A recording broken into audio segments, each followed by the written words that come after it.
আমাদের পছন্দ ফুটবল মার্কা, আমরা সেটা নিয়ে আবেদন করব। ঢাকা ৯ স্বতন্ত্র প্রার্থী হিসেবে আমি যে মনোনয়নপত্র দিয়েছিলাম, আমার প্রার্থিতা বৈধ ঘোষণা করা হয়েছে।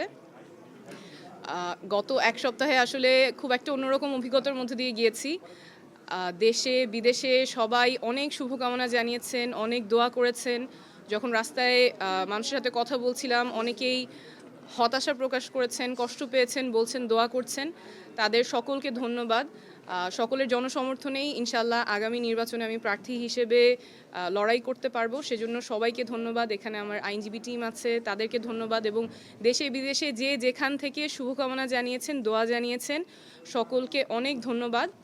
আমরা এখন স্বতন্ত্র প্রার্থী হিসেবে নির্বাচনে যে মার্কা সেটার জন্য আবেদন করতে পারবো। আমরা সেই প্রক্রিয়ায় আমাদের পছন্দ ফুটবল মার্কা, আমরা সেটা নিয়ে আবেদন করব। তারপর নির্বাচন কমিশনের সিদ্ধান্ত থাকবে।